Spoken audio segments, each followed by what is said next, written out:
Today we're going to do a Gothic review of My Darling Dreadful Thing by Johanna Van V. For anyone new to the channel, there are 9 elements that could make something Gothic, and you only need 3 to qualify. Starting with number 1, elements of horror. I think some of the descriptions are kind of horrific. Ghosts are described in various states of decay, and their forms can be further damaged even after death. Things that don't see them can't interact or harm them, but if you can see the spirit, then you can attack and hurt that spirit in theory. And likewise, that spirit can attack and harm you in return, so be careful with that two-way street, I guess. But I would say like the description and the visages had a certain level of body horror. Even though they're dead, they are like walking around and acting and talking like normal ass people, so you start to begin to think of them as normal people that happen to be severely decayed or like growing moss and stuff, and that can give you like some creepy heebie-jeebie feelings. And of course there is also like this lingering question of whether or not the ghosts are real or something that this girl just like made up. And in that case, it sort of gives me the heebie-jeebies that someone like Ruth has an imagination that can picture something so grotesque like right off the dome. What kind of visuals or experience or like suffering has she been subjected to create that mental image? And there's like some more grounded horrors you could find here too. Ruth has suffered like significant abuse, and it seems like she has a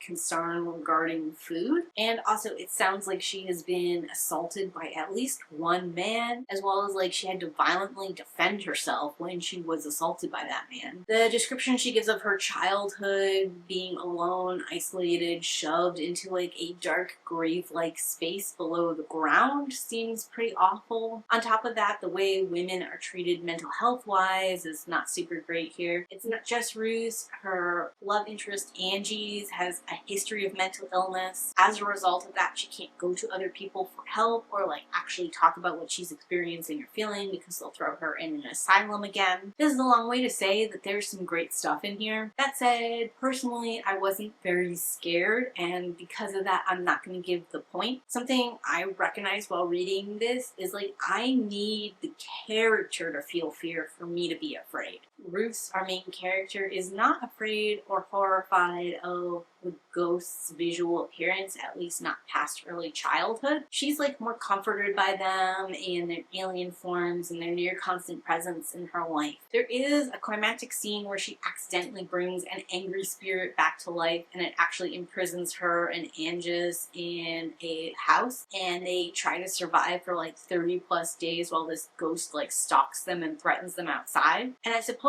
at least at that point in time, I probably should have been afraid of the ghosts and afraid for our characters, but the way this story is told is it is partially interview between Ruth and a doctor after she's been found from this incident. So I know she survives, and I know no one else in this story does. So there's not like tension or stakes or a real sense of fear in that regard either. You know, for me, there's more curiosity in what happened, which narrative I'm choosing to believe, that kind of thing. And because that's engaging me mentally and keeping me invested and interested, it really didn't leave a lot of space for me personally to feel fear. Rolling me into number 2, Character is King. This is kind of a mystery story where a doctor is trying to figure out whether or not Ruth is mentally well enough to stand trial, and whether or not she can help them understand what happened to cause at least 2 people's deaths. Who Ruth is, how she grew up, all that kind of stuff plays into the story as it's being told. It feels in a lot of ways like Ruth's entire life was leading to this one moment and one conflicted element, and because of that she has to start us off with like her very early childhood, explain how she met her ghost companion Ruth, talk about all the seances she used to do, which is how she met Agnes, talk about how her and Agnes connected, which like explains why they're all living in the house, like presumably happily until this moment comes across. And then like talking about her misunderstanding of Agnes's sorrow over the loss of her husband, which drives her to do what she does, which leads to like a horrible situation. Points to this being a character-driven story. It is definitely a book that's like a character study of who she is and how she became this way. And in that regard, I think it's very similar to Camilla Bruce's You Let Me In. In that story, there are 2 pivotal moments in that main character's life that we want to know about. One is surrounding the murder of her husband and whether or not she did that, and the other is surrounding the murder and suicide of her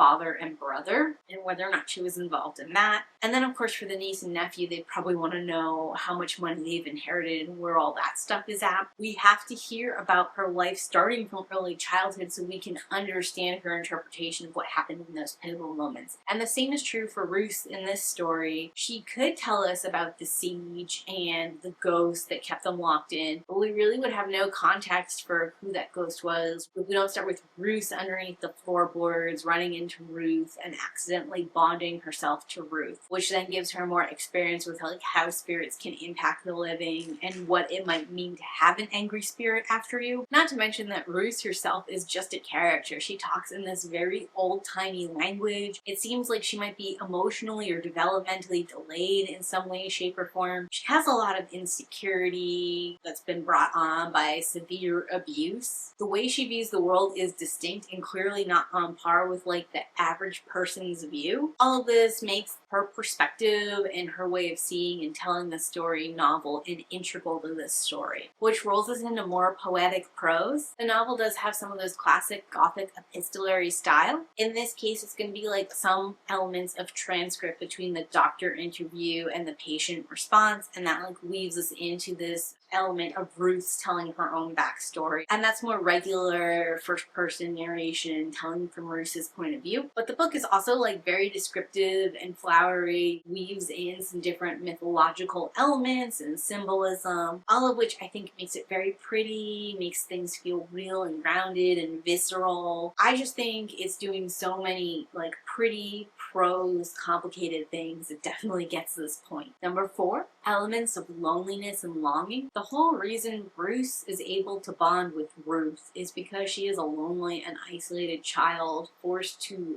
help with these seances while she works in a hole in the floor. If she had had other childhood friends, if she had had a happy childhood, she wouldn't have ever even seen Ruth. But like, say Ruth is an imaginary character and not actually a ghost, she probably wouldn't have held on to this imaginary friend all the way up until she's 21 if she had other normal social interaction. And then like her bonding and interacting with Ruth makes it look like she's talking to herself when she's out in public, and probably further isolates her, reaffirms what people already think, that she's like mentally touched in some way and therefore like they keep away from her. If we believe that Agnes also has a spirit guide the way that Ruth does, her and Peter's bond is similarly formed out of Agnes's isolation. In her case, it's like other people disliking her for her race and disliking her because she's an affair baby, and also maybe staying away from her because she's noticeably mentally unwell and also has taken medication for years and years, and it doesn't seem like it was a secret that she was taking medication or seeing things beforehand. Why her husband would spread that around, I don't know. Maybe it was like to discredit her should she ever try to like speak out against him. Maybe unbeknownst to us, it was impossible for him to keep it secret, but either way, it's well known at the time the story takes place, and it's clear that it isolates her. Not to mention the fact that Angus lives with her sister-in-law in this like manor that seems to be far away from the rest of society. It's sort of like crumbling and dilapidated, and she brings Ruth there too, and all of them are kind of like insulated that way from like any kind of day-to-day casual contact or like ability to reach out and get help. And then like the main bulk of the story happens when Angus's husband rises from the dead, accidentally bonded to Ruth, and wants to get his vengeance on her, so he locks all of them in the house and begins a 30-day siege on the house. And even though this is also sort of a love story between Ruth and Agnes, that relationship is not easy for either of them, and obviously it doesn't go super well since Agnes ends up dead. But like Ruth in particular is very sensitive, always concerned she's offended Agnes or that she's like pushed Agnes away, she's said or done the wrong thing, or somehow has to like prove her worth and value. This is all like a result of extended social isolation, loneliness, longing, a need to connect, and an inability to like completely make that connection. Agnes does leave the house and like be out and abroad on her own, which leaves both Agnes and Ruth socially isolated from one another.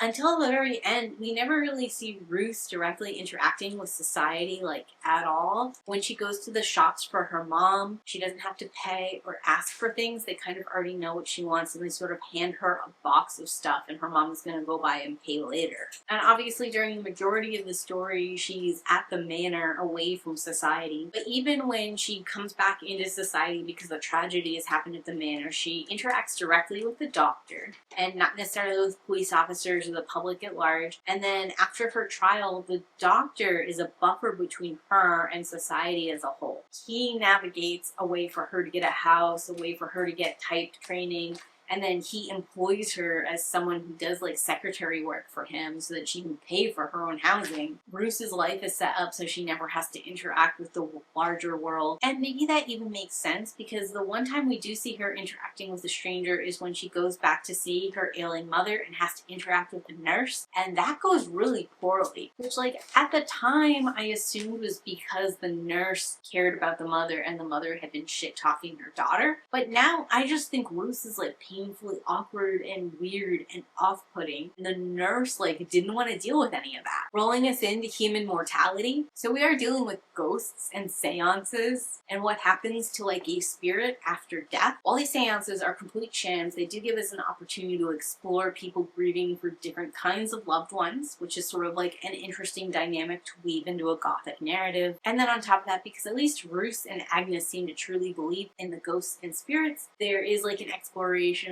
of how many people become spirits versus what happens to them if they don't become spirits. It's very like grounded in that the bodies decompose, become part of the earth, and the spirits also sort of like get reabsorbed into the earth. There's not like a heaven and hell religious god power element. As far as how spirits get created, apparently their bodies are buried in a place where they don't end up decomposing. And like the spirits are sleeping for a long time and get awakened by mortals who like bleed on them or cry on them or experience significant pain and suffering, and that kind of like draws the spirit to them. And then they actually bond by sharing either tears or blood with that spirit and naming. Which, like, if we buy into the whole spirit concept and we don't just think that this is a hallucination on Roos's part, it does make us wonder what it means to be bound. And it also sort of makes us wonder whether it's better to reabsorb into the earth or to continue to exist in some semblance of self. And you might think we sort of have that question answered because both Ruth and Peter seem to show love, companionship, and protectiveness for their like human people. But at one point in time, Andrews's husband gets resurrected and accidentally bound to Ruth, and he is like an angry, vengeful spirit. He's very different than both Peter and Ruth because it seems like he actually remembers his old life and wants vengeance for what happened in it, doesn't seem to want to protect or care about Ruth in any kind of way. In fact, he actively wants to hurt her, and he seems capable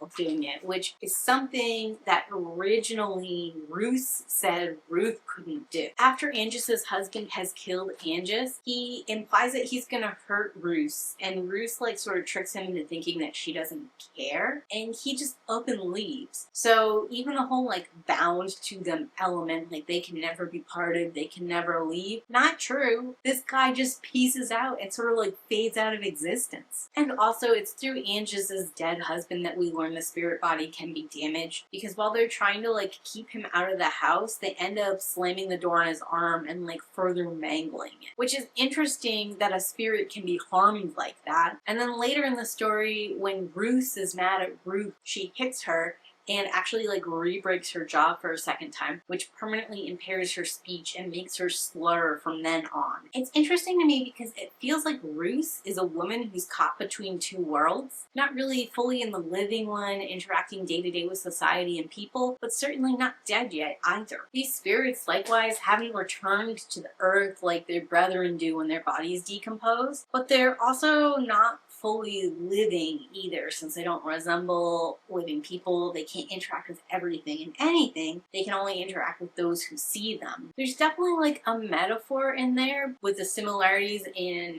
how Ruth can interact with society and generally does, and how Ruth is able to interact with the world around her, but I'm still kind of like teasing out what that means or what that looks like. In the Gothic sense here, where death is explored, but not necessarily feared, where sometimes death and even ghostly hauntings are a blessing rather than a curse. To me, this book is full of like the Gothic thrill and chill, but also like that lore that draws you in and makes you want to be closer to something that's generally considered awful, which rolls us into a supernatural element. I would say yes, but asterisks on the yes. Like Camilla Bruce's You Let Me In, this story does have a dual narrative where we get Ruth's perspective and there's something very supernatural happening from her point of view. But we're also getting the Doctor like trying to explain it away and basically blaming everything on her and like these ghosts being a delusion that she uses to like hide from the truth of her own brutality. But unlike Camilla Bruce's You Let Me In, I don't think it walks the line evenly where it's like a yes, both of these things are true, just depending on situation. I think this one leans heavily into the idea that the ghosts are the real deal and the Doctor is the one deluding themselves. And that's because there are a couple of times where things are just not explainable through like a mundane means. Like for example, Agnes gets killed at the end of the 30-day siege on the house and her body is brutalized, like her neck is bitten and her wrist is like badly broken and bitten at too. And the bite marks there, along with the strength it would have taken to like break her arm and stuff, don't align with Ruth's state. Her mouth isn't big enough to make those marks or strong enough necessarily after 30 days of starvation. On top of that, Angus's body was found by the bog and there are no drag marks from her being taken there. Ruth's footprints are not there. There's no like sense of wheelbarrow or anything. Ruth was so weak that it seems like she wouldn't be able to carry the body that far, which Ruth explains by saying that Peter did that, but like there's not a mundane explanation. And on top of that, the statues are moved from the garden into the lawn and even right up against the house, and there's no way, even if all three women had worked together, they could have moved those heavy statues. And like certainly there are potential mundane explanations for this, but usually in a story where you're presenting either or, it's sort of like an Occam's razor. We're supposed to believe the ghosts are real, not that like a whole bunch of things that were never presented to us came together and happened to make things end up this way. And I do think the push and pull of these particular ghosts and this kind of supernatural element feels very Gothic, because on one side, Ruth feels like deeply comforted by being with Ruth. But there is a viciousness to Ruth and her companionship and adoration of Ruth. When Angus and Ruth decide that they're going to take pills so that they can escape Angus's dead husband that's haunting them and threatening to do harm, it also means they'll no longer be able to be companions with Peter and Ruth, and she will not have that. In the end, she ends up attempting to murder Angus so that Ruth has no one but her. And even more, it means Ruth's only hope of ever seeing Angus again is to bury her correctly and hope she comes back to her as a spirit, which means she cannot take pills for spite just to keep Ruth away, without also meaning she'll never see Agnes again. And like the horror of Ruth being partially responsible for Agnes's death repulses Ruth so much from her spirit companion. The two of them like stop talking or hanging out entirely, even though Ruth can still see her. The back third of the book is sort of about her forgiving Ruth and letting her back into her life and like acknowledging that Ruth wasn't as much a part of Angus's death as she was originally led to believe. But that viciousness Ruth had, that claim she kept making that she would protect Ruth, and then she was never doing anything. She said she could protect Ruth from Angus's husband's spirit, but she doesn't actually act on that. I expected Ruth to like possess Ruth and maybe go out and fight him, or like through that possession keep him from possessing her. I don't know how I thought this would end, but Ruth never does anything. And it sort of implies to me that she is all talk and not actually able to protect her, and that like their relationship and companionship is very one-sided, but Ruth doesn't have anything else to base it off of, so she just doesn't know that. It just felt like the dead make all kinds of demands on the living and don't really give anything back to them in return. And that was very Gothic in the way that it drew Ruth in, and she was willing to like buy all of this stuff. But at the same time, the reality of it was something else that was horrible and repulsive, like that push-pull there. Questioning a character's mental health and mental reality. Obviously, that's part of where the Doctor and Ruth's conversations are going. They're trying to figure out whether it's ghost or her delusions, and they're basically trying to figure out if Ruth is sane enough to stand trial. Which she does stand trial, but it's self-evident the doctor doesn't necessarily believe that she can be held responsible for her actions. And it's quite clear the doctor doesn't think that she can live out in the world on her own. And that's part of why like he steps in to help her. Certainly there's also conversation about exploring a character's mental health with Agnes as well, who's been in and out of different mental facilities. And on top of that, she's married into a family who is known for insanity running in their line, and it seems like her sister-in-law is losing her mind a little bit, if not suffering from her own brand of insanity the whole time we know her. And to be fair, there is no one else alive who can verify what Ruth has said to us. Like, we know her and Angus were together, and we know she was at that house, but we don't necessarily even know if Angus invited her or took her in, or if she just like was wandering around and ended up there. And the thing about it is the supernatural, delusional part of Ruth's story is so prominent that if you choose not to believe that aspect, I'm not sure how you could believe anything else she's telling you. Like, it's just so interwoven, it's so much part of the narrative. If you don't believe that part, then I think you don't believe any. There is something very haunting about the idea that 3 women thought they saw the ghost of this recently deceased man and locked themselves up in a manner to try and prevent him from getting to them, and that whole 3-day standoff being a shared delusion between the 3 of them. More haunting in some ways if it's a delusion than if it's like an actual supernatural ghost really threatening them, because their deaths then and their suffering was entirely needless. And another chilling component of this is had all 3 of these women survived this 30-day siege, and had all of them been sharing the same story about what happened and why they were hiding out, they still wouldn't have been believed, because Agnes's history of mental illness would have disqualified her narrative. And the sister-in-law was taking morphine and dying, so that's known to cause hallucination, and she would have been in a highly suggestible state. People wouldn't believe her story either. And then on top of that, Ruth is known for being crazy, talking to herself in town. People would not have believed her. So the mental health aspect highlights these women's vulnerability and inability to ever receive help or be believed. And for me, there's something deeply unsettling and chilling about that all on its own that's like worth touching this mental reality point for. Makes use of local folklore, superstition, and myth. There are a few moments that sort of touch on that I really enjoy. For example, the seance aspect, the spirit companion part, all of that dates back to Victorian spirituality and different Victorian myth and superstition, which is fun because we use a lot of Victorian techniques when we're doing ghost hunting even now in modern days. And I like that historic element, I like referencing it, and I like seeing it move forward. The history of Ruth talking about how they didn't bury dead people, but how they like preserved them and kept them up in the ceiling of like family homes and stuff, so their family loved ones would always be with them, had a certain kind of like charm to it. I don't know if that's actually a practice or a tradition anywhere in the world at any point in time, but I liked its inclusion. It felt grounded enough and made enough sense in context that I really enjoyed it. And while this wasn't actually real history, Angus's family history combined with her husband's history, both of like old wealth run dry, a history of madness and infidelity and just general sickness that sort of surrounds this decaying estate, adds a lot of flavor.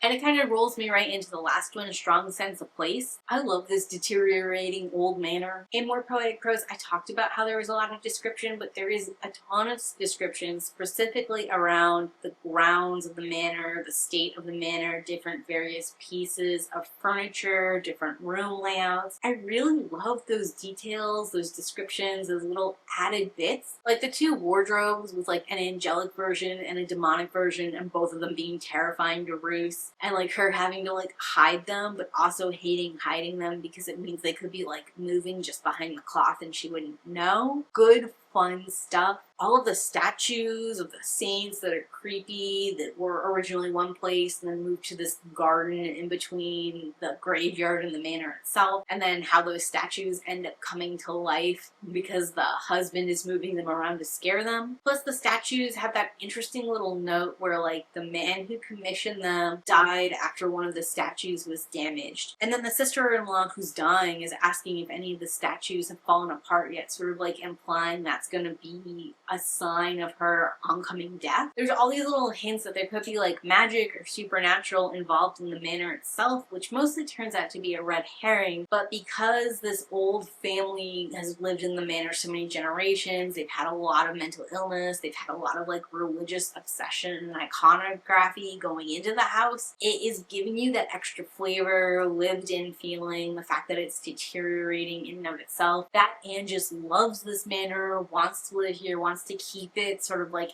asking us if it's because it's her first home, if because there's something in the manor that's compelling her. There's even like this house usher vibe to it because this is the last generation of this family living in the dilapidated, deteriorating remains, and they can't like spruce it up or like rent any of the land out to get some money to take care of things. It's very much like when the house falls, these people are all gonna fall, or when these people fall, the house is gonna collapse in on itself. It's got that vibe down pat. The description of the schoolroom and the nursery sort of gives us a little insight into how these people grew up. It sort of explains some of the other elements of the story I haven't talked about and probably won't talk about. The added detail of the yellow wallpaper that when you touch it like rubs off on your clothes and stuff, and that yellow wallpaper being on both the sister and the brother, showing that the two of them had like an affair in that aspect of the house, was great and was a wonderful little nod to like another classic Gothic work, the yellow wallpaper. While the house itself doesn't breathe or make bumps in the night or ever feel